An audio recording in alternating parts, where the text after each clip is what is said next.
2025 has been a crazy year for me. I moved house and I set up this whole fish room in my garage at my new place. And since doing that, I've been able to set up so many awesome projects. And it has been so much fun to share them with you guys. And this marks the end of my first full year on YouTube. So to celebrate that, I put together a little compilation of all of my favorite projects that I've set up in this fish room so far. So sit back, get comfortable, get yourself a cup of tea, coffee, beer, and snacks. And I hope you enjoy this compilation of my top 5 favorite projects that I worked on this year. And if you enjoyed this video, don't forget to give it a like. And if you want to see what I'm working on in the new year, make sure that you subscribe to the channel. All right, I hope you enjoy my top 5 favorite scapes of this year. Let's get started. In this video, I'm going to show you how I transformed this aquarium into a beautiful riverbed-inspired community tank for a huge group of amazing fish. I'll show you the process from start to finish and how the aquarium evolves over the first 40 days. I'm Lucas, and welcome to the Terracotta Aquarium channel. If you enjoy this video, don't forget to give it a like, and if you want to see more beautiful aquariums, make sure that you're subscribed. Thanks for being here. Let's get started. The tank I'm using is a 78-gallon aquarium from Landon. It's a little bit dirty at the moment because I've been using it as a holding tank for all my fish and plants. First thing in the morning, I emptied it out and moved all the fish into other aquariums. The fish that I plan to add will spend a few hours in a bucket while I set up their new home. For filtration, I'll be using an Oase Biomaster 350 Thermo that is upgraded with some stainless steel pipes from F-Zone. I'm using 2 30-watt lights from Lamini that clip easily onto the back of the tank. I'll be starting them on an 8-hour photo period, but I may adjust this later. I left a bit of water in the tank at the start. I figured it would be fine as this water is aged and already contains beneficial bacteria. I started the substrate by adding a mix of leftover sand, gravel, and aqua soil that I saved from previous projects. This stuff was aged in other aquariums and would add nutrients and good bacteria to the tank. It came along with some dirty water, so I siphoned some of this out. I added some gravel and a bit of crushed coral to the older substrate and then mixed it all together. I started banking everything towards the back of the tank to create some height and a sense of depth. On top of this, I added a ton of aqua soil. I continued banking it towards the back of the tank and did my best to keep a few inches at the front of the tank clear so that I could create a clean look when I added sand later. I added some root tabs all over the aqua soil to aid in the long-term growth of the plants. I placed these everywhere, but mostly towards the back of the tank, where I imagined that the bulk of the plants would be. Next, I added sand. I added a whole 50-pound bag, but it wasn't quite enough. So I ended up adding more into the back of the tank. I had to use a different color, because that was all that I had on hand. I mixed the 2 colors together a bit to make it more uniform. After adding the hardscape and scatter gravel, the difference in sand colors won't be as noticeable. I went for about an 1.5 inch thick layer of sand over the aqua soil. With the substrate complete, I started working on the hardscape. I had a pretty good selection for this project. I bought a couple of big manzanita branches from a local shop that looked awesome, so I decided to build around them. I also had some pieces of cottonwood that I foraged locally and I treated over the last couple months. I soaked them for a few weeks to remove tannins and then left them in the sun for another couple of weeks to cure. I also had a great mix of stones. I had a huge selection of river pebbles that I bought online and foraged locally, and some huge boulders that my father-in-law let me collect from his driveway. I made sure to power wash these to remove any unwanted residue. To start the scape, I began with the wood and the largest stones, and worked my way down into the smaller sizes. I was trying to create a riverbed-style look that followed the natural flow of the aquarium, keeping in mind where the current would travel. I like the idea of eddies being created behind the larger boulders, creating natural spaces where the fish can go to rest and out of sight of the other inhabitants. I wanted to make the aquarium look as beautiful and natural as possible, while keeping the behavior of the fish and overall functionality of the aquarium in mind. This hardscape came together pretty quickly. When you have big, imposing pieces of wood and rock, they nearly escape themselves. Once I was happy with the hardscape, I started tying everything together with scatter gravel. I started with a finer gravel that echoed the tones of the two types of sand that I used. This helped to blend the two colors together. Then I moved up to a larger scatter gravel that contained multiple shapes and colors of stones that really blended the substrate up to the larger rocks in the hardscape. At this point, I was really happy with how the scape was looking. So I started locking the structure together with super glue and cotton pads. I took my time with this to make sure that everything was really solid.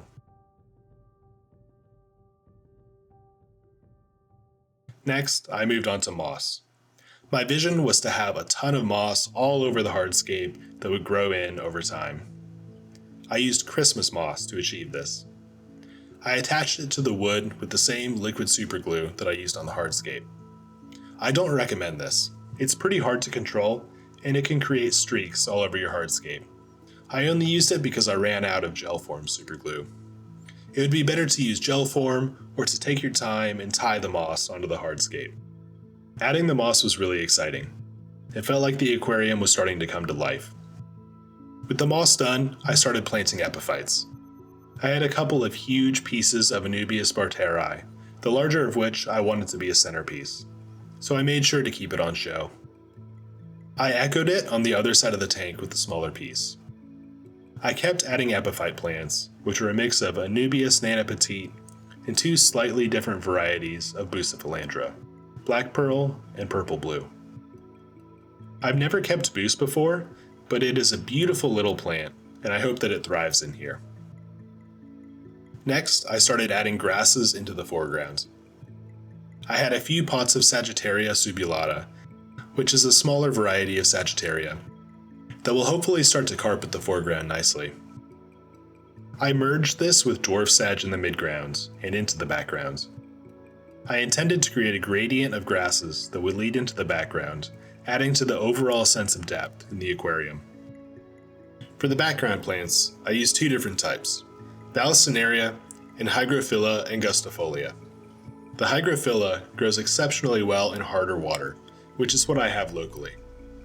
I kept the Hygrophila in my holding tank for nearly a month, and it suffered a little bit. So it's going to take some time for it to bounce back and really fill out the background of the tank. The planting was done, so I started filling up the tank.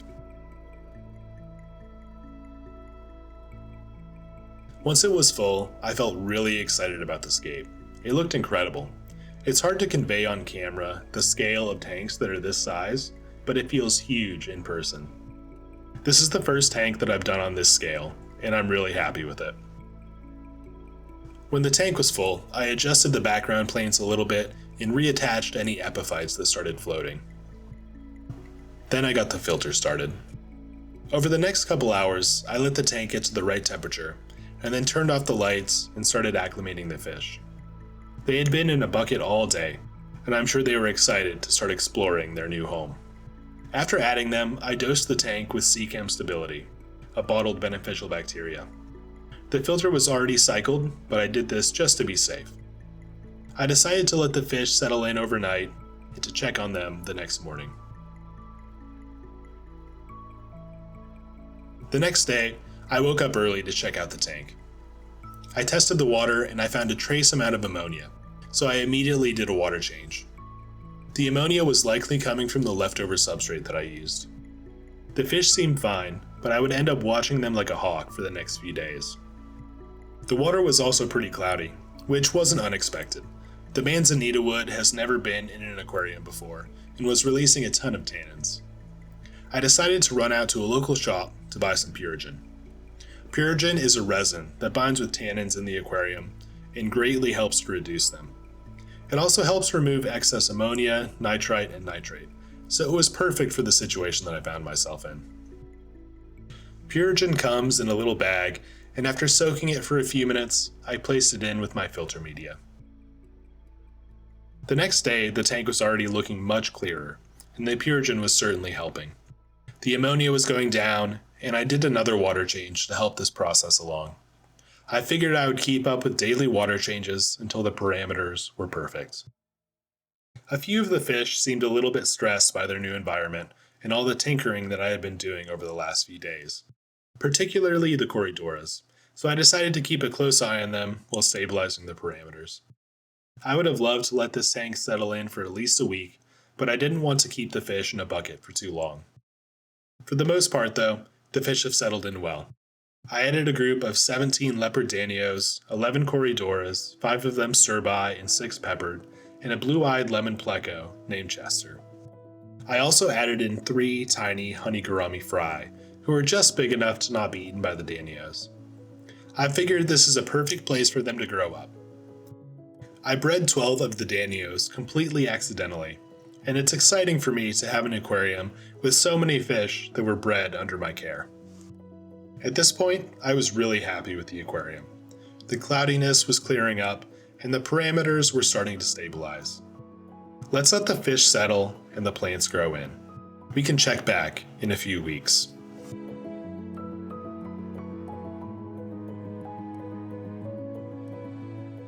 It's been exactly 40 days since I set up this aquarium, and it has been totally thriving. The water has completely cleared up, and the plants have really started to grow in. I added about 9 more danios, a mix of leopard danios and zebra danios, to the group of 17 that I started with. I tried to get only females, as I noticed some aggression from the males. So far, the added females have really helped to spread out any mating-related aggression. I also introduced 6 rainbow fish as the centerpiece of the community. I got 2 Bosemani, 2 turquoise, a yellow Madagascar, and a red stripe. I can't remember the exact name of the red stripe rainbow, so let me know in the comments if you know the proper name for this one. The colors of the rainbow fish really add a lot to this aquarium. They're juveniles, and as they get older, their colors will show more and more. The Corydoras are always out and about, foraging for food all over the aquarium, and the few that had a rough transition to the new tank have totally bounced back. Chester, our pleco, has been growing rapidly since being introduced to this new tank, and I think she is loving the wood and all of the extra space that she gets.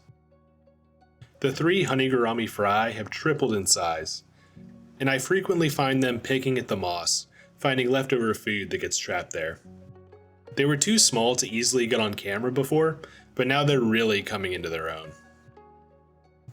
Overall, the community of fish is thriving, and I find myself frequently sitting in front of the aquarium and watching their behavior. The plants are also doing well. All of the epiphytes are slowly growing new leaves, and the grasses in the foreground are just beginning to spread. The background plants have about doubled in size, and it's just about time to start trimming and replanting the Hygrophila angustifolia. I really like how the longest Vallisneria spills forward into the tank and gets pushed across the surface by the flow. The fastest growing plant by far is the Hydrocotyle tripartita. I added this as an afterthought after the first round of planting. It took a couple weeks to take hold, but now that it has, it's snaking its way all over the aquarium. I plan to take some trimmings from it soon to use in other tanks, and to place in other parts of this aquarium. The Christmas moss is taking its time to grow in. I'm just starting to see new growth, and a good portion of it hasn't quite taken hold on the wood. I have my fingers crossed that it will start growing more quickly soon. I've seen a bit of hair algae here and there, but for the most part, the aquarium has been algae-free, which is fantastic. The floating plants and moss do a great job of sucking up all the excess nutrients, as do the fast-growing grasses throughout the aquarium. The only problem that I have with this tank is the substrate. A lot of the aqua soil has started poking through in places. I think I either needed less aqua soil or a thicker layer of sand. Especially in the background, a ton of aqua soil has made its way to the surface. The Corydoras also like to turn over the sand and use it to forage, so they're constantly digging up pieces of aqua soil. If I were to do this build again, I would put the soil into mesh bags underneath the sand, which would completely solve this problem. In the scope of things, this is a small problem, and overall, I'm really happy with how this aquarium turned out. I love having people over to my studio to show it off. There is always something interesting going on in this tank, and it's an absolute pleasure to have in my home. I feel like I can sit in front of it for hours, just observing.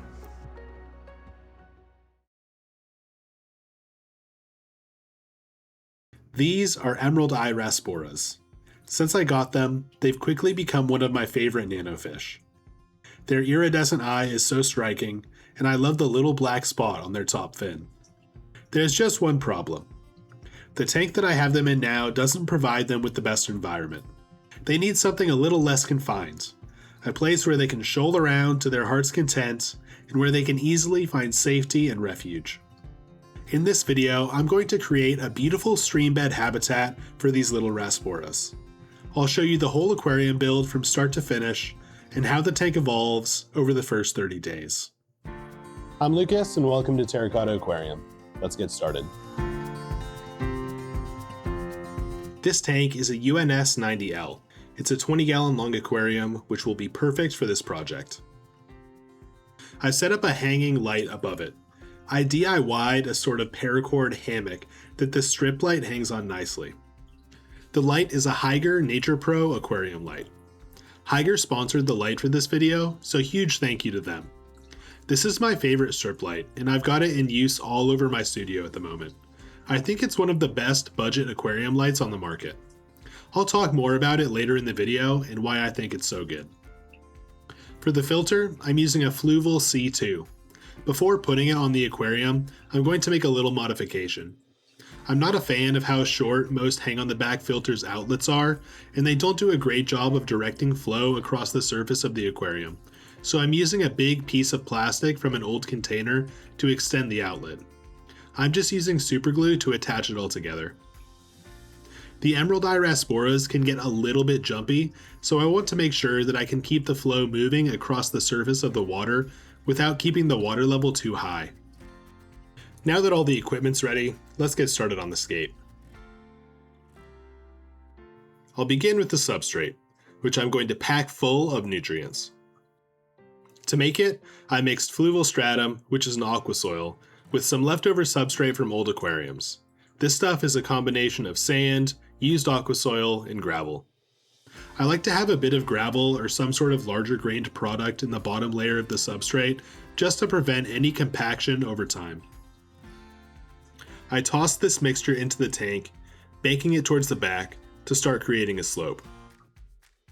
I went for about 3 inches in the back and 1 to 2 inches in the middle. I left a decent amount of space in the foreground because as I start adding the hardscape, it's going to move the nutrients around, so leaving some extra space will help me create a clean foreground later. So I've got a bunch of hardscape that I'm going to use for this build. There are these couple pieces of Pacific wood from UNS that I have left over from a big box that I got. These are pretty similar, but they're bogwood from past projects. This one still has some moss left on it, which I'll probably just leave it on and see if it grows. Who knows? And all of these rocks I foraged from a local stream the other week because I want this project to just be like a super rocky stream bed. And then I've also got these two bigger rocks that did come from a kit that I bought online like a few months ago. So these will be kind of the centerpiece rocks.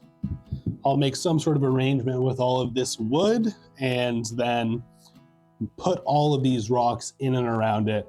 We'll create a super cool stream bed habitat for the emerald eye rasboras. I started with the largest rocks and the biggest piece of wood.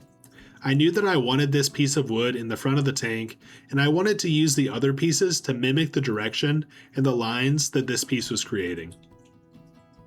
Positioning the wood so that it follows the natural flow of the aquarium will make the whole thing feel more natural. As I place the wood, I like to think about how the water will flow around it and try to imagine how the water would move it into place over time. Aquariums will never look totally natural, but I really enjoy trying to mimic how natural forces would shape an environment. After a while, I ended up with a hardscape that I was really pleased with. I added in a bunch of medium-sized stones to really create that rocky stream bed look. Before moving on with the build, I decided to glue the hardscape together using cotton pads and liquid superglue. I just balled up a bit of cotton pad, wedged it into a gap between the wood and the rocks, and soaked it with the superglue. This is a great method to use to make sure that the wood won't float, and cyanoacrylate superglue is totally aquarium safe. I was ready to add some sand, but I didn't have the exact color that I wanted, so I tried mixing two different types. I mixed play sand with Congo sand from Landon to get a more toned down color. I think it worked out pretty well, and I'll be covering most of it with stones and gravel anyway. I went for about an inch over the nutrient layer and then brushed it off the stones and lower parts of the wood to make sure the larger rocks were still visible. I added the sand after the hardscape to bury the rocks in wood just enough that they look like they've been there for some time. To add to the rocky look, I added in all of the small stones that I collected from a local river. I tossed them all over the foreground and pushed some of the larger ones into the substrate. To blend everything together, I used a fine scatter gravel with a bit of a lighter tone, which I tossed all over the place. This adds a ton of contrast against the darker sand and creates a lot of variation and interest in the substrate. To finish off the substrate layer, I used tweezers to add root tabs to all of the areas where I would be planting. This will give all of the plants a long-term boost and help them to grow nice and healthy roots. And with that, the substrate and the hardscape were done. I was already really pleased with how it was looking, and I couldn't wait to start planting. So I'm just about to start planting, and I wanted to show you guys some of the plants I'll be using. I'm definitely going to use some of the grasses from this tank down here. They just need a little bit of thinning out and they'll grow back super strong, so not a big deal. But this is dwarf Sagittaria and Sagittaria subulata, and then also, of course, Balasinaria. But I just wanted to show you how long some of this stuff is before we add it to the tank. But just look at how long this Balasinaria is. It's got to be like 2 feet, 2.5 feet long, something like that. But I think adding a couple pieces of that to the back of the tank and having them kind of just move across the back of the tank being pushed by the flow will be super cool. So I'm excited for that, but I'm probably going to add them last because they'll be a bit of a pain to work around if I just add them in first. So I think I'm going to start with the grasses and also some crypts, and maybe a few stems. We'll see. Before planting, I gave the substrate a good spray down. I found that planting is much easier if the substrate is wet. It will grasp the roots a little bit better and help to stop the plants from drying out. You'll see me continue to spray down the substrate and the plants as I add them. I started with some crypts. I had 2 pots of this larger variety. I'm not sure of the exact type here, so let me know down in the comments if you recognize this one.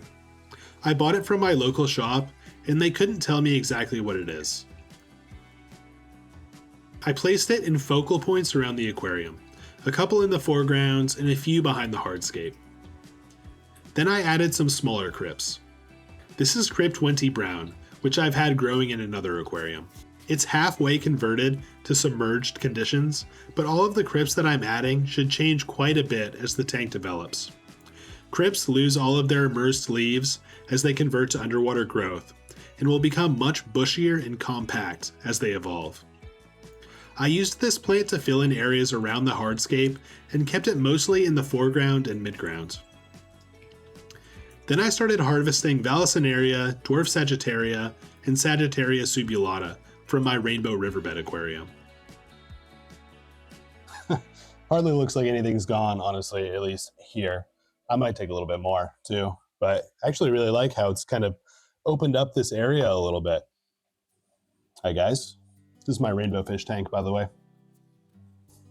But look at this. I think this is so interesting how you can see the growth here and how it's sent out all of these runners to create new plants. So interesting, but super healthy stuff. A little bit of errant moss there, but yeah, This is gonna look awesome. I placed the shorter grasses all over the foreground and in and amongst the crypts. As the grasses in the crypts grow, they should really fill out the whole bed of the aquarium. I placed the Vallisneria in the open corner that I left just below the filter. The flow should push the grasses along the back of the tank and create a nice curtain. With the planting done, I started filling up the tank. I used a paper towel to diffuse the water to avoid stirring up the substrate or uprooting any plants, and added some water conditioner to remove any chlorine or heavy metals. The tank was a little bit cloudy after fill up, which is to be expected. I didn't wash anything other than the foraged river stones, but the cloudiness will disappear over time. As a final touch, I added a few pieces of Bucephalandra black pearl. I used it to cover up some of the joins in the hardscape and to make the whole scape look more cohesive. To attach it, I just wedged it into natural gaps in the wood. I then added just a couple cuttings of Limnophila sessiflora. This plant has a really nice texture, and I think it adds a lot to the overall look. I just used 3 stems, but I may add a little bit more later. After I finished fiddling with the tank, I got the filter started. The aquarium is looking really good, and I'm excited to see how it will evolve. I'm a little bit on the fence about the Vallisneria though. I think it's just a little bit too big for the scale of the tank.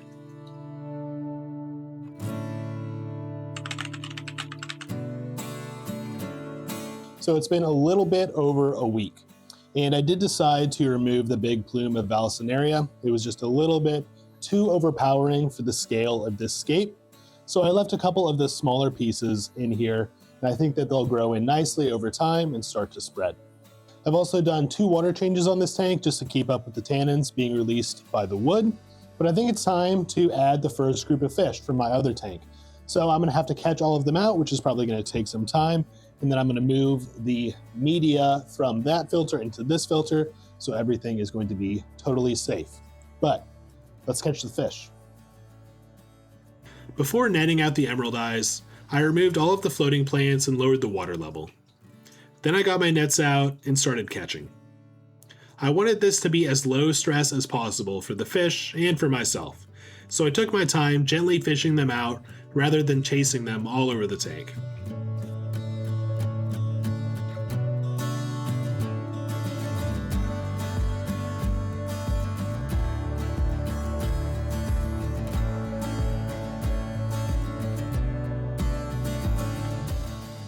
So I caught out all of the emerald iris boras. You can see them right down here in this bucket. I'm about to start acclimating them. I kind of destroyed the Skull Island tank a little bit to catch all of them out. Basically, I just took all of the Limnophila out of the background, and I've got all of that right here. So I think while they're acclimating, I'm just gonna add a few stems of this to the tank. So I'm really liking how those kind of 3 pops of Limnophila look, just the texture of them. So I think a few more stems in the background, wouldn't go amiss, and it'll give me something to do while the fish acclimate. While the emerald eyes were acclimating, I planted just a few sprigs of the Limnophila all over the tank. I planted them pretty loosely, just adding a few in the background and a couple smaller ones in the foreground. They add a really nice difference in texture to the scape. I also added some Amazon frogbit to the surface. The emerald eyes will really enjoy it, and it will make them feel a little bit safer. It will block out some of the light and give them a nice hiding place. It's also going to help with any excess nutrients from the added bioload of the fish. I moved the filter media from the old tank into this new one. Adding cycled media to a tank is a surefire way to make sure that you don't have any major ammonia or other nutrient spikes. After prepping the tank and around 45 minutes of acclimation, I added the emerald eyes to their new home.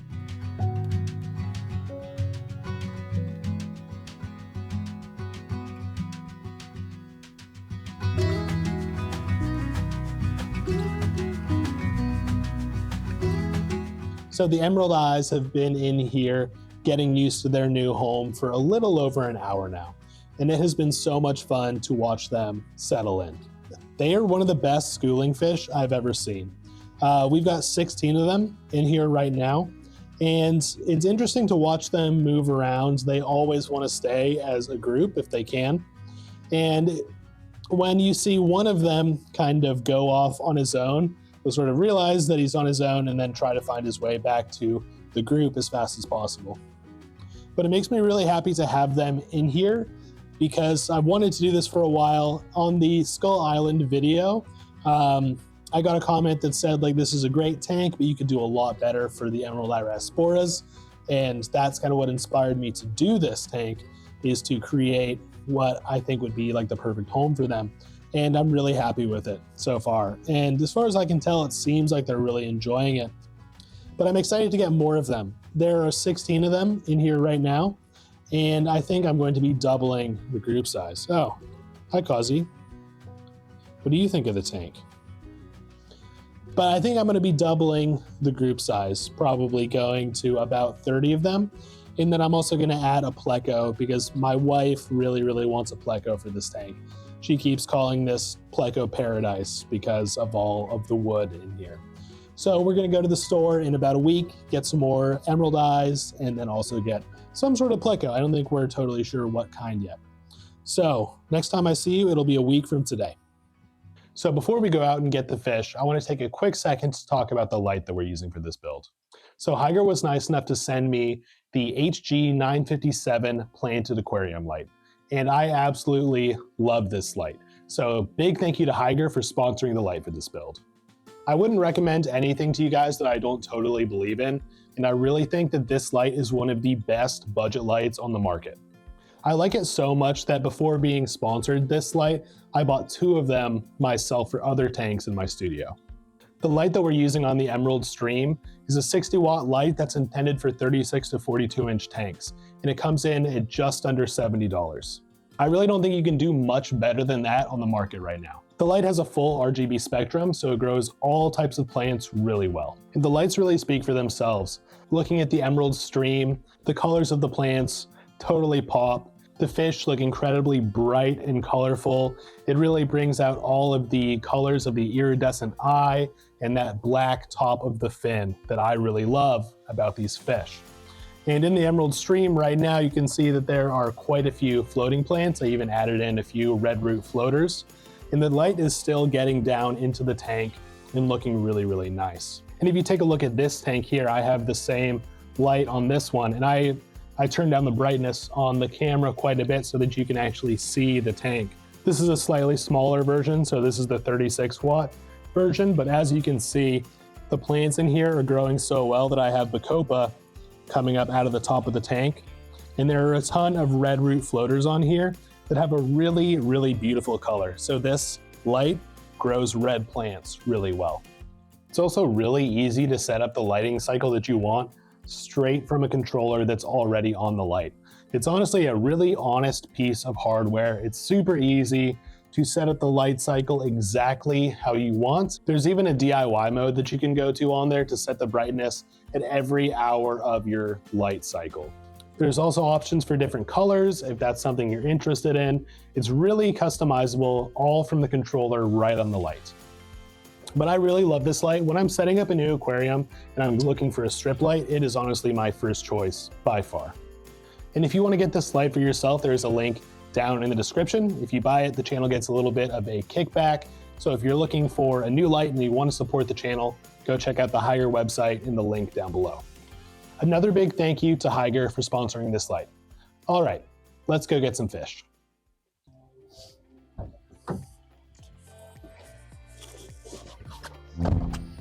So it's actually been like 2 weeks, and I'm just about to head to the fish store to get the next group of the Emerald Irasporas. And I'm super excited, but I'm also really excited to show you guys the aquarium because it has grown in so much over the last 2 weeks. And full disclosure, there already is a pleco in there, so I'm excited to show that to you guys too. Last week, my wife and I just decided to go off, on our own without the camera and just get her a nice pleco. So I'm really excited to show you the pleco as well. But before I can show you any of that, I've got to go to the store and get the fish. So let's go.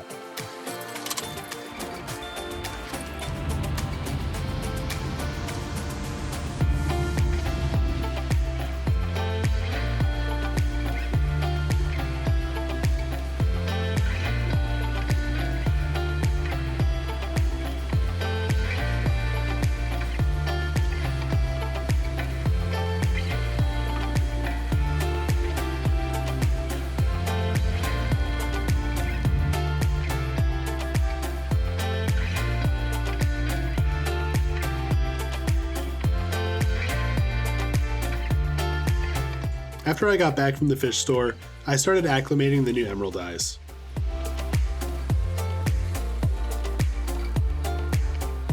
After about 45 minutes, I added them into the aquarium and let them settle in overnight.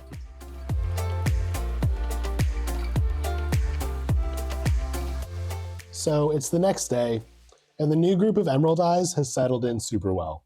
Since adding them, they pretty much immediately acclimated with the other group that was in here previously. And I added a group of 10, so we're up to 26 of them now.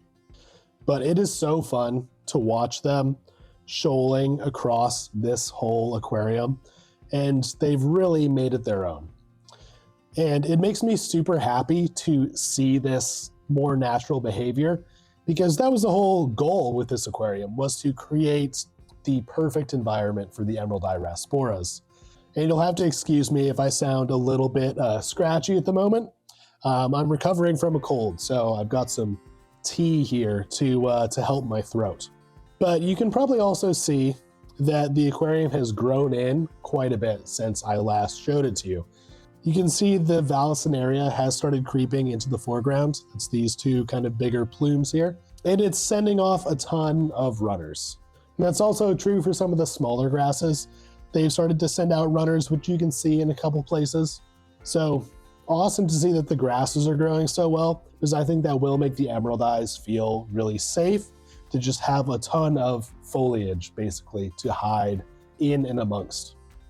And the Limnophila, especially this kind of plume in the center here, has been growing pretty well. And I do love that extra element that it brings to the scape. As for the crypts, they are kind of slowly converting, as crypts tend to do. They have lost quite a few leaves, and I'm seeing plenty of new growth on just about all of them.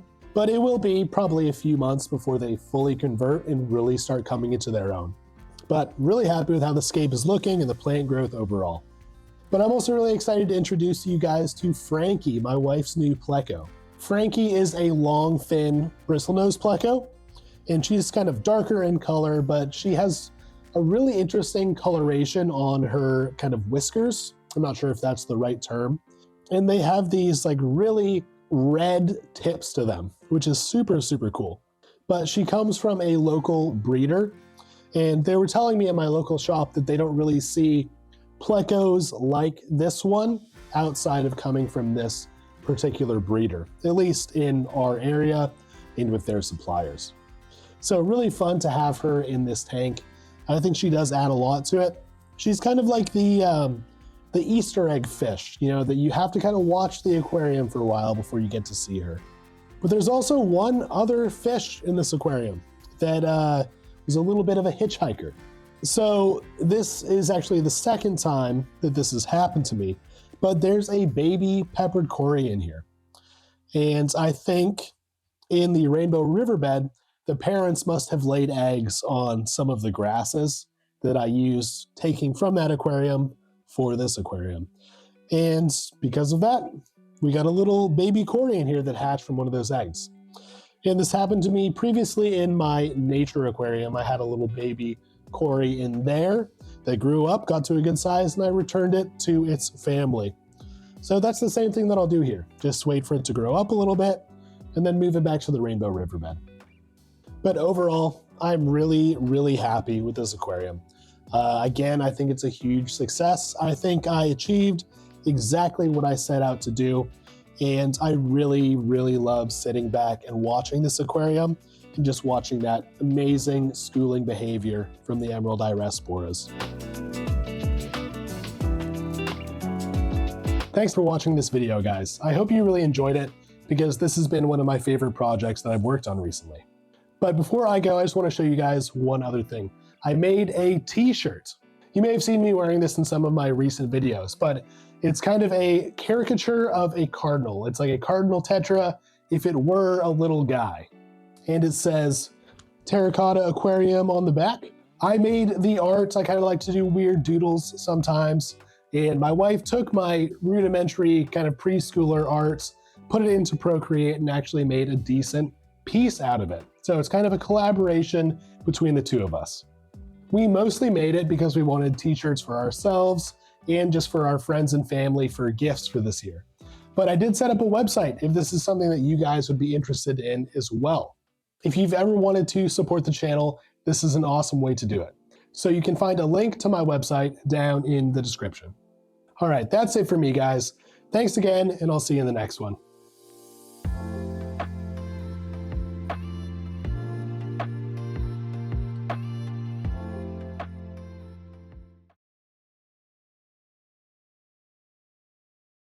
In this video, I'm going to show you how I turned this aquarium into a luxury home for a beautiful betta fish.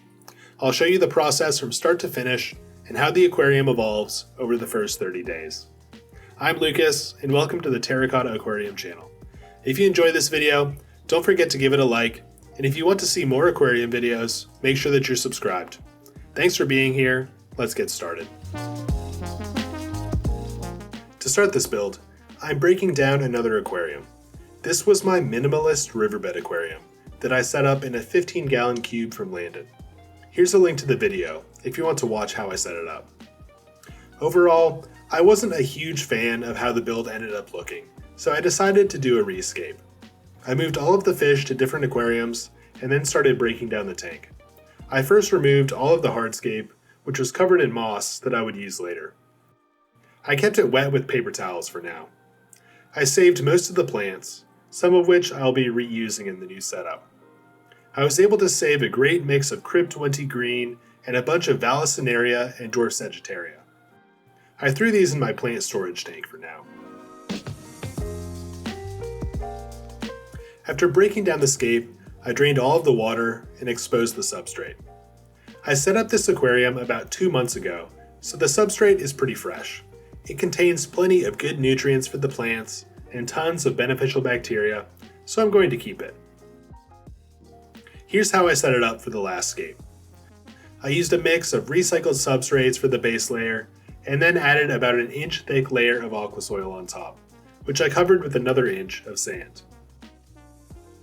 I also added some mixed sizes of scatter gravel. For the new layout, I decided to just refresh the top layer. First, I removed some of the larger pieces of scatter gravel, and then all of the botanicals, which were a mix of oak leaves and alder cones. I also took some time to give the glass a decent cleaning, just wiping down the inside with water and using a glass cleaner on the outside. Then I started adding some fresh gravel to the substrate. I went with a thin layer of scatter gravel, just enough to cover the older layer. I bulked it up towards the back of the aquarium to add to the sense of depth, but also to ensure that I had a nice thick layer to plant stems into, as I was planning to use a ton for this project. Next, I added some larger pieces of scatter gravel, just tossing them randomly across the substrate. They had some nice variation and overall interest. The substrate was looking nice and fresh, so I started thinking about the new hardscape. I had this big piece of Mopani wood that used to be in another aquarium, but there's one obvious problem with it. It's caked in all sorts of old algae and moss, so I'd have to give it a good cleaning. I removed what I could by hand, and then got to work with the toothbrush. Keeping it wet helped to loosen up the algae. I used some pliers to break off some old glue points, and eventually I got the piece looking decent. There was still some leftover algae, but I hoped that it wouldn't become a problem. Once the wood was ready, I started placing it in the aquarium, trying to determine how I would arrange the hardscape. I was imagining this piece acting as a nurse log, an older fallen tree that becomes home to different types of plants and microfauna, and a refuge for animals. I added a few pieces of Ceria stone to create a barrier between the foreground and the background. This created a natural transition for planting and added to the depth of the scape. I also added another piece of Mopani wood, which resembled roots, giving the illusion that the log at one point could have been growing out of the substrate. I tinkered with the hardscape for a little while, moving the stones around and shifting the log until I was happy. This layout provides plenty of space for planting in the background, and a nice foreground and midground for me to reuse all of the crypts that I saved from the last scape. I wasn't sure if the Mopani wood would float, so I decided to glue it just to be safe. I wedged small wads of cotton pad into places where the wood touched the rock, and then soaked them in cyanoacrylate superglue.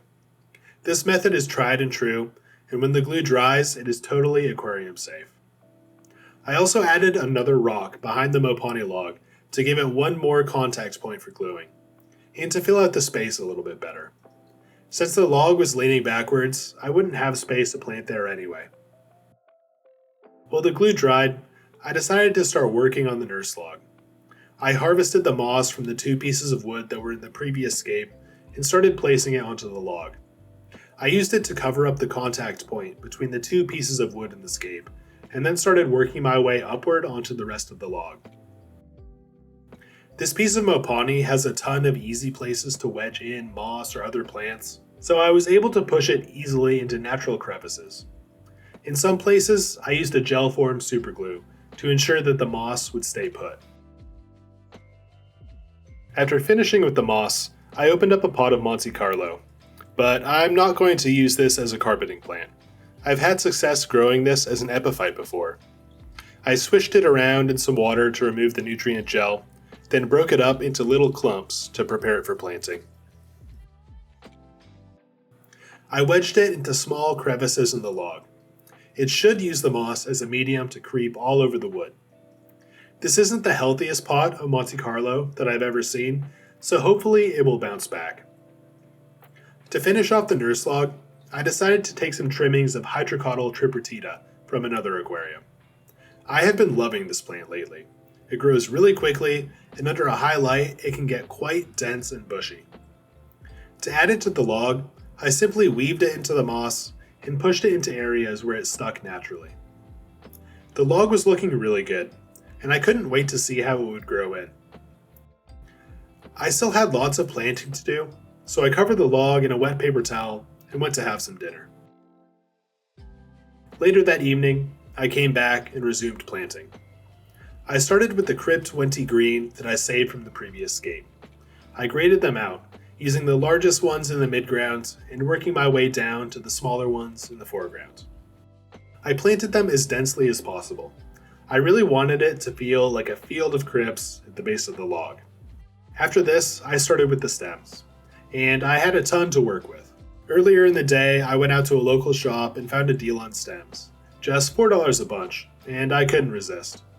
I ended up with a good selection of Ludwigia, Rotala, baby tears, and Pagostum stellatus. I started with the tallest stems in the background, using the Pagostum, planting a few stems in each corner. I placed them close together because I had a ton of stems left to plant. As I started planting the Ludwigia, the stems were falling all over each other, so I figured it was a good time to fill up the tank just to make planting easier. I used a small pump from Amazon and a 5-gallon bucket to fill the tank in an easy, automated way. I just used a gallon jug periodically to top off the bucket. While it was filling, I added water conditioner and beneficial bacteria to the bucket, along with a little bit of fertilizer. Since the tank doesn't have a filter right now, it's important to stir these chemicals in rather than adding them to the still water of the aquarium. Filling the aquarium made planting the stems way easier. I separated out each bundle of stems into 3 to 4 individual stems and planted them together. I didn't bother planting plants of the same type together, I just went for a stem jungle. Besides the Pagostum and the Ludwigia, I also planted Rotala and baby tears.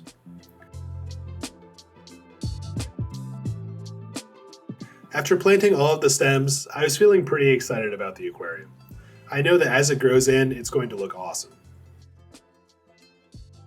I decided that I wanted to add a few finishing touches to the foreground. I added in a few sprigs of Liliopsis Nova Zealandia among the crypts, and a few tufts of dwarf hairgrass in front of the crypts. I'm hoping that over the next few months, these plants will slowly start to carpet. Liliopsis is a great carpeting plant for low-tech tanks, and I hope that over time it will send out plenty of runners. But dwarf hairgrass has always been a bit of a toss-up for me in low-tech environments, so fingers crossed that it grows in. After finishing planting, I decided to let the tank settle in. I plan to keep a close eye on it over the next few days. A couple days later, the tank was going through a bit of a cloudy phase, but the stems were already starting to bed in nicely. I did a water change the morning after finishing the setup, but it was still a little hazy. I think part of the reason why is that I added fresh beneficial bacteria without a filter. The substrate was already chock full of bacteria, so the capful that I added had nowhere to go. I decided to do another water change to help clear up the cloudiness. You've probably noticed that I haven't added a filter to this tank yet. I was considering making this a filterless aquarium and just relying on the plants and natural processes to maintain the water quality. I decided to make that decision later and let the stems grow in without one. I figured the plants would probably grow better without a filter anyway. You'll see later in the video whether I decide to add a filter or not. At this point, I was really happy with how the tank was looking. The stems were already starting to grow, and I couldn't wait to see how they would look in a few weeks. I decided to add some floating plants, which would be important for using excess nutrients. It's time to sit back and watch the tank mature. In the meantime, I'll be taking a close look at the bettas whenever I go to my local shop. Let's let the tank settle in. We can check back in a month.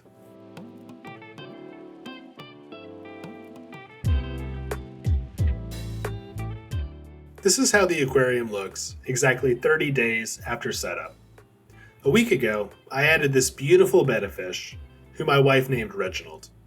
He has settled in really well, and I think he enjoys having this 15-gallon tank all to himself. He loves to explore the tank and spends his time swimming among the stems and watching me from the front. He does get a little bit stressed out when he sees the fish in the aquarium next door, so I've been using some corkboard as a temporary solution to block his line of sight. Before adding him, I added a heater to the aquarium, and I also decided to add a small filter. This is a NICRU filter that is only rated for 5-gallon aquariums, but because I established this tank without a filter, it doesn't really need one. This aquarium is maintained primarily through natural processes. The plants soak up all of the excess nutrients and keep the environment stable. The filter is mainly there to push the water around and to ensure that the aquarium is heated evenly. To aid in the natural processes, you'll notice that I set up this trellis around the light. I've got a few pothos cuttings and one cutting from a type of monstera that I've weaved on here, and I've got their ends submerged in the water. As they grow roots, they will help to suck up any excess nutrients in the water column. I also placed a ficus and a ZZ plant behind the trellis. I just think they look cool. You may also notice that I upgraded the light in this setup. Throughout the last month, I've been trying to find a light that fits the dimensions of this cube and provides lighting that I'm happy with. Most strip lights that I found are slightly too long or slightly too small, and a lot of budget spotlights don't penetrate the depth of this aquarium adequately. Luckily, Hygger reached out and offered to send me this light. It's an HG 129 20-watt custom LED. It's kind of the best of both worlds. It's a strip light that you can adjust like a spotlight. I've got it fairly high above the aquarium at the moment, but I can easily raise or lower the arm to get it close to the aquarium. It also comes with a couple pieces that you can use to turn it into a proper strip light, if you wish. This makes it really easy to adjust. It also comes with a controller that makes programming the light cycle easy and customizable. It turned out to be the perfect light for this size of aquarium. Best of all, it really makes the colors of the plants pop. All of the colors are really vibrant, and it's got the tops of the rotalas starting to turn pink. It also really brings out Reginald's colors. He looks absolutely gorgeous underneath this new light. It's also very budget friendly, costing around $40. If you want to get this light for yourself, there's a link down in the description. There's also a discount code that you can use if you want to get this light or any other Hygger lights from their website. Big thanks to Hygger for sponsoring this light and supporting my channel. Since adding this new light, the plant growth has totally exploded. All of the stems are starting to reach the surface, and some of the Ludwigia has even started growing immersed. I plan to do some trimming and replanting soon, but it's been really fun watching all of the stems grow so quickly. The crypts have been growing in slowly but surely, and at this point, most of them are totally converted to submerged conditions. I found that crypts really take their time to convert and to start growing, but once they do, they get stronger and stronger. Unfortunately, the Liliopsis in the foreground almost completely melted away, which I wasn't expecting. I usually have much more success with it. The dwarf hairgrass, however, has been slowly sending out new shoots. Maybe in a couple months, we'll have a nice grassy foreground. The nurse log is looking great. The moss has been growing in really well. It's growing a little bit of algae, but so far it's totally in control. I've only had to do a little bit of manual removal. I think the snails are helping to keep it in check. The Monte Carlo, unfortunately, completely melted away. This didn't really surprise me. The pot that I added wasn't in the healthiest condition. I think if I added a new pot now, it would do much better, especially with the new light, and the aquarium being more established. The Hydrocotyle tripartita is doing really well and has been growing consistently. I think it's only a matter of time until it completely covers the log. Overall, I'm really happy with this aquarium. So far, it's been really low maintenance. The plants do most of the work in keeping it clean and maintaining the water quality. I think that Reginald is really happy in here, and seeing him explore this beautiful home that I built for him gives me a ton of joy.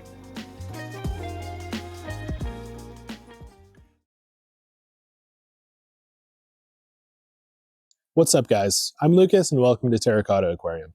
So this is a really exciting video for me to make because, as you can see, I'm not in my studio right now. I'm actually in my parents' beautiful backyard.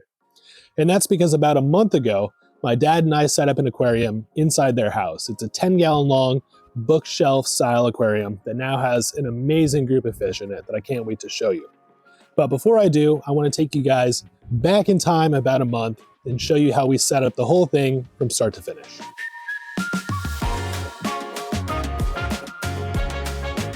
For this build, my dad and I will be using a Landon 90L. It's a 10-gallon long aquarium, and the long footprint makes it perfect for the top of this bookshelf. The lights we're using are two Lomini Asta 20s. They are 16-watt full spectrum spotlights.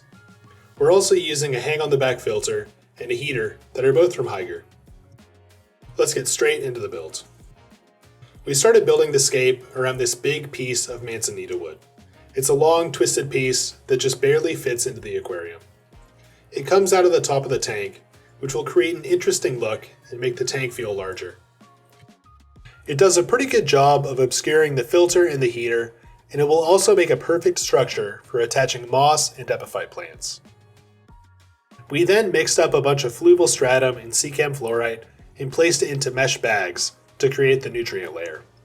We plan to cover the nutrients in decorative sand later, and keeping them in bags will prevent the layers from mixing. This will make sure that the decorative sand stays clean in the long term. After adding in the nutrient bags, we started playing around with more of the hardscape. We had a few larger river stones that we wanted to use as focal points. After messing around for a while and getting an idea of where the scape was headed, we decided to attach some moss to the manzanita wood. We used Christmas moss on a few of the upper branches of the wood. We intended to have the moss half submerged in the water, where it could wake up water. Theoretically, it won't dry out, and will add some interest to the waterline. From here on out, we made sure to spray down the moss periodically to keep it hydrated. We added in 3 beautiful river stones and made sure to create contact points with the manzanita wood. This wood is fresh and will definitely float, so we used cotton pads and liquid superglue to attach it to the river stones. While the glue dried, we started adding sand. We decided to use play sand. It has a nice golden color and is perfect for a riverbed style layout like this one.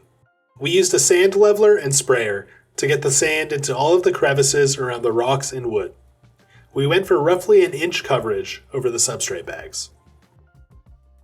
After this, we added a ton of scatter gravel along with smaller river rocks to create a varied and interesting substrate. We used a few different types of gravel, but unfortunately I forgot to film us adding it. You'll see in a second how it developed as we add the plants. For planting, we used 5 pots of Anubias Nana Petite, a huge mix of dwarf Sagittaria and Vallisneria, and a couple pots of Helanthrium tenulim in the foreground. As you can see, we added a ton of rocks of varying sizes to achieve a rocky riverbed look, and the scatter gravel helps to grade the grain size all the way from the sand up to the largest boulders. With the Vallisneria and dwarf Sag, we're hoping that the filter will push it in an interesting way across the back of the tank. And with that, the scape was done. So we started filling up the aquarium.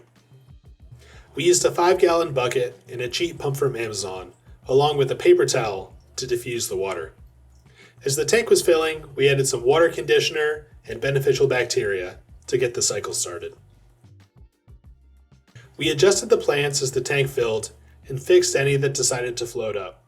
We ended up replanting some of the balastin area and adding more gravel to the background. We didn't create quite enough depth for planting, but a few handfuls of gravel easily solved this problem. The grasses are looking a little bit rough at the moment, but as the tank settles and the plants start to grow, they should look a little more natural. The front of the tank feels a little open at the moment, but as the Hygger tenellum starts to grow and the grasses creep into the foreground, it should fill in nicely. Let's let the tank settle in. We can check back in a month and see how the aquarium has grown and which fish my dad decides to add.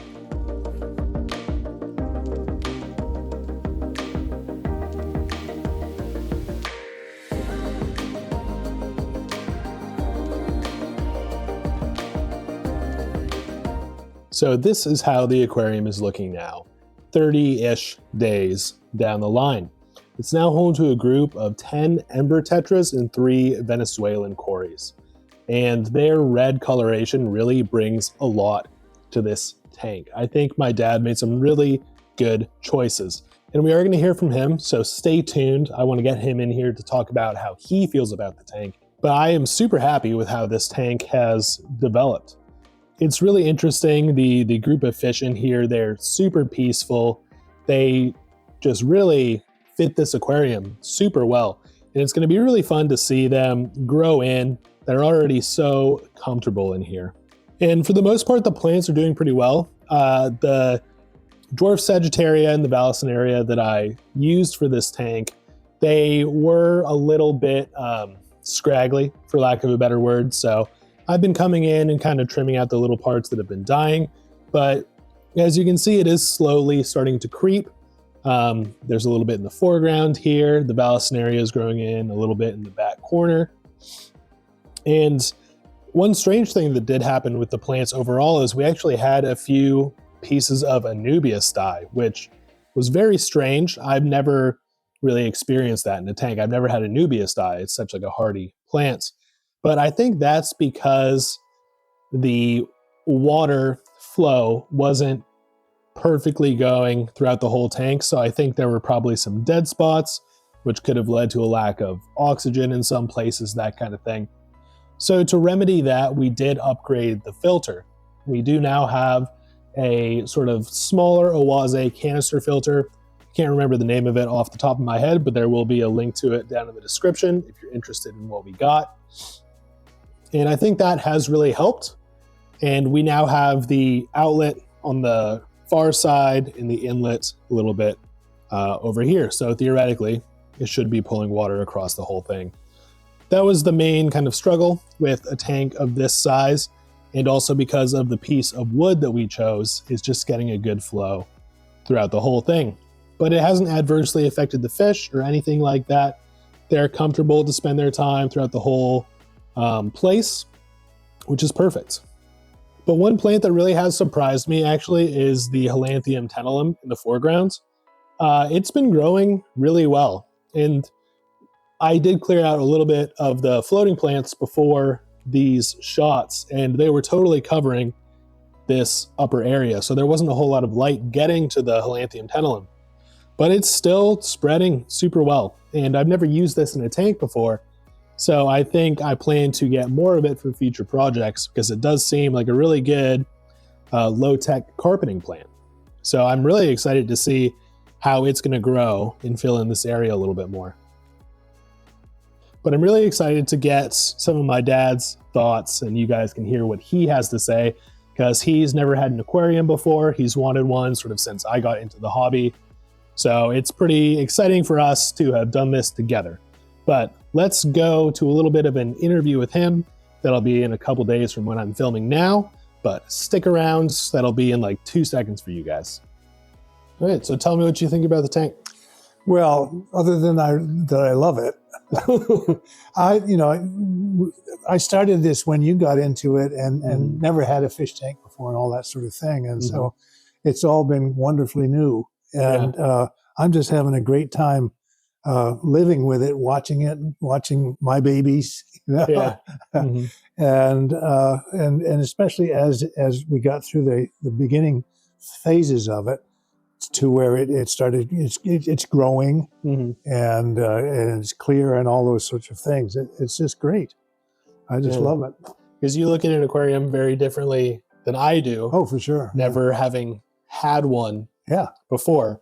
Yeah. So like when you look at this, what do you look at first? Do you look at the fish or like the whole picture? Like what draws you into it? The fish, of course, catch my eye because of the movement. Yeah. But I'm paying equally great attention to the less moving things. I mean, the next thing, of course, is as the snails proliferate, and that's so fun. But also the movement, the growth of the plants, and how they're all showing different kinds of characteristics, and some worked, some didn't, and we built that in living environment sort of thing, which is a lot of fun. Yeah, that's what I really love about it too. Is you set it up like an ecosystem. You start everything, but then at this phase, it's kind of taking over and developing in its own way. Absolutely. Like you set kind of the guidelines, the guide rails for it. It's really going. And me never having done it before, I had no idea what it's growing towards. Yeah. Whereas I know you do, but so you have a vision. But I'm learning so much as it does its thing. Yeah. Well, I have ideas, but part of the beauty too is that who knows what it's going to look like in 6 months from now, even a month from now. Yeah. And I'm so pleased that everybody seems to be surviving. The fish have been doing really well. Yeah.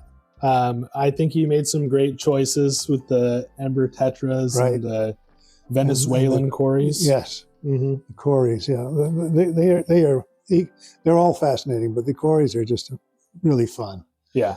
I love it, especially when suddenly they stop and go shooting up the top to get their little dab of oxygen. Yeah. But also their whole lifestyle is just fascinating. Yeah. No, they really are. Their Cories are some of my favorite fish because they're so fun to watch. Yeah. They have such interesting behavior. Yeah. Yeah. I don't know what they're doing half the time, but that's okay. I'm learning. Yeah. Yeah. Well, so we're kind of at the part of the process where you get to sort of just sit back and soak it in. Right. But what do you think like your favorite part of this whole thing was? I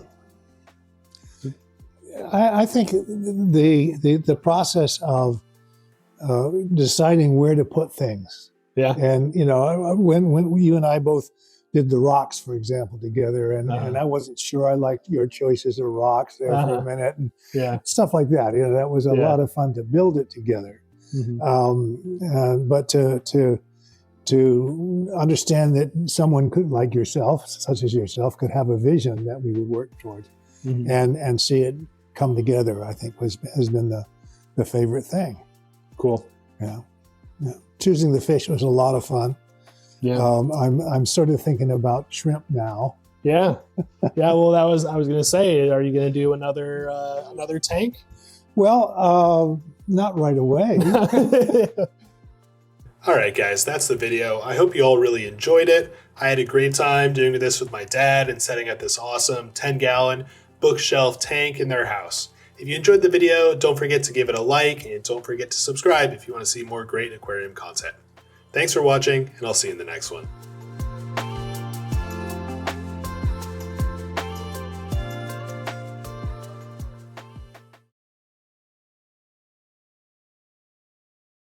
My desk is a little bit boring. My studio is full of aquariums, but most of them are behind me, so there's nothing to distract me from working. I'm going to fix that today by setting up a fresh new aquarium that will be directly in my field of view as I attempt to work. I'm going to transform this small tank into a colorful aquascape that is packed to the brim with beautiful plants and inhabited by some of the tiniest fish that you've ever seen. I'll show you the full aquarium build from start to finish and how the tank evolves over the first 30 days. I'm Lucas and welcome to Terracotta Aquarium. Thanks for being here. Let's get started. So I did have an aquarium on my desk before, but I rearranged my studio and ended up moving it to a nano rack. As you can see, the aquarium got totally infested with algae. Basically, I was blasting it with way too much light and it never fully recovered. Anyway, that's a story for another video. Let's focus on this fresh new aquarium. The tank I'll be using for this build is a Landon 45P. It's a 10-gallon tank with standard dimensions, and it will be perfect for a group of tiny fish. The light I'm using is an F-Zone Solo Series Nano LED. I really love this light, and I can't recommend it enough. It's not sponsored or anything, and this light is a little bit pricey, but this is one of the best lights for nano tanks that I've found. It's really customizable, and you can operate it entirely from an app. It's really powerful, so I recommend starting it at a lower setting and slowly increasing it over time. Otherwise, it might give you some algae. For the filter, I'm using a cheap little hang on the back from Nycrew that I've modified slightly. I cut a bit of plastic and glued it to the outlet of the filter. This will increase the surface agitation by directing the flow across the surface of the water rather than it falling straight down into the tank. This will also let me keep the water level a little bit lower, which will prevent any fish from jumping. These filters are only rated for around 5 gallons, but I plan to use a ton of plants in this build, and between the plants and the substrate, most of the filtration will be handled naturally. The filter is really just going to be there to push the water around and to stop it from being stagnant. I'll be using a couple different types of substrates for the build, along with a fancy sand, root tabs, and some Pacific wood and Sirius stone. Let's get started on the scape. I began by tossing in some Seacam fluorite. You could easily replace this layer with any kind of gravel. I'm just using it because I've got a bit left over from another aquarium. This layer is there to prevent compaction over time and make it a little easier for water to run through the substrate. On top of this, I tossed in a whole bunch of aqua soil. I'm using fluval stratum, which has always worked well for me, but you could really go with any type of aqua soil that you like. I added quite a bit and tried to get around an inch or more of depth across the aquarium. The plants that I'm planning to use are heavy root feeders, so I want to make sure I'm providing them with plenty of nutrients. I'm going to cap this layer with sand, but first I want to get the hardscape in. I started working on a structure based around 2 pieces of Pacific wood and 3 pieces of Sirius stone. I ended up using a small piece of Mopani wood to build up just a little more height in the scape. I'm creating the hardscape before adding sand because I want to bury some of it, which will make everything look like it's been there for a little while, rather than just tossed in. I tinkered with the hardscape for a while, trying a few different layouts and swapping around the rocks a bit before landing on this arrangement. It provides plenty of planting space all around the aquarium, and I like how the Sirius stone juts out of the center and creates a nice line with the left piece of wood. It also has this open area in the center, and it will be really cool to see tiny fish swimming in and out of it. To make sure that the wood wouldn't float, I glued the whole structure together using cotton pads and liquid superglue, and I let it dry for around an hour. Cyanoacrylate superglue is totally aquarium safe when dry. With the hardscape set, I added some root tabs to the aqua soil. I'm planning to add a couple different species of crypts, which will really benefit from a nutrient-dense substrate, and the root tabs should help them to really flourish. I added 10 of them in total, so this aquarium will be set on nutrients for the long term. Next, I used a brush to move the aqua soil about 1 centimeter away from the edge of the tank. This will make sure that I can create a nice clean look with the sand in the foreground. Then I started adding Congo sand from Landon. I really like the look of this stuff. It's kind of a reddy brown and really complements the color of the wood. I used a brush to get an even coverage of about an inch across the aquasoil and to move the sand into all the crevices around the hardscape. Now on to my favorite part of any aquarium build, planting. I'm going to plant really heavily, and that's for a couple of reasons. For starters, I got an awesome deal at my local shop on crypts. 7 pots for just $5 a piece. The second reason is that I want the tiny fish that I've chosen to have plenty of hiding places and space to find cover. In addition to the crypts, I have a bunch of leftover Anubias and Bucephalandra I'll be using, and 3 bunches of Sagittaria subulata. Before planting, I gave the hardscape and the sand a good spray down. I find that when the substrate is wet, it's a little easier to plant into, and when the hardscape is wet, epiphytes stick a little more easily. I started with the epiphytes. This is Bucephalandra needle leaf. It has a really cool leaf shape, and it's going to add a great texture to the scape. I've got a few smaller pieces, along with some Anubias nana petite. To attach them, I'm just wedging them into natural gaps in the hardscape. I've also got 2 pieces of Anubias lanceolata. It's a bigger leafed Anubias, and to attach this one, I used a little dab of gel superglue to place it wherever I wanted. As long as you just use glue on the rhizome and not on the roots, the plant will be just fine. Next, I started adding the crypts. I went with the largest pot first, planting it in the background. I think this is a type of crypt undulatus, but I may be wrong. If you recognize this one, make sure that you let me know what it is down in the comments. After planting the bigger crypts, I moved on to the smaller varieties. Crypt 20 green and brown, which I planted all over the aquarium. I used some of them to fill out the backgrounds and worked my way around the hardscape into the foregrounds. These crypts don't look like much yet. They've been grown out of the water and will have to convert to underwater conditions. Given time, they'll lose all of their old leaves and transform into completely different plants. For the last plant, I used 3 bunches of Sagittaria subulata. This is a small carpeting grass that will stay nice and short. Over time, it will fill out all of the open spaces in the aquarium. It adds another texture to the scape, which is quickly becoming a dense garden. I planted the subulata just like the crypts, pretty much all over the place. I used up all my plants, so I started filling up the aquarium. I used a paper towel to diffuse the water while filling, and added some water conditioner to remove chlorine and heavy metals. The next day, the tank was looking like this. A little cloudy and a little bit brown, but that's just tannins being released from the wood. This isn't anything to be concerned about. Tannins will go away with time and with water changes. I decided to add one final touch. I took a few trimmings of Rotala from another aquarium and planted them sparsely in the background. Having a few fast-growing stems will help the nutrient levels in the startup phase, but it's also going to look really cool and add another element to the scape.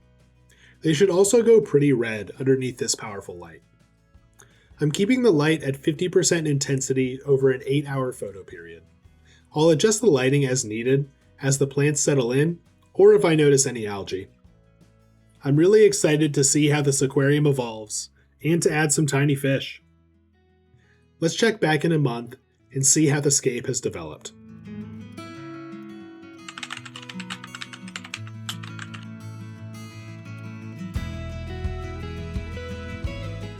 This is how the aquarium looks right around a month after setup.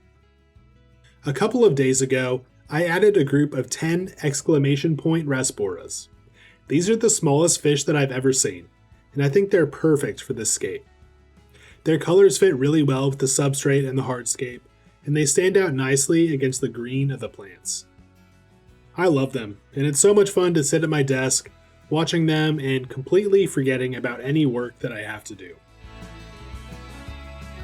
The plants have really started to grow in. The Rotala has completely exploded, and I've already trimmed it back once. The crypts have been slowly converting, but it will take a while for them to fully transform. But I'm happy with them so far. I'm enjoying watching this aquarium evolve week by week. I added some red root floaters to the top of the tank just before adding the fish. They will help to manage any changes in nutrient levels from the added bioload of the Rasboras, and they really match the color palette of this tank.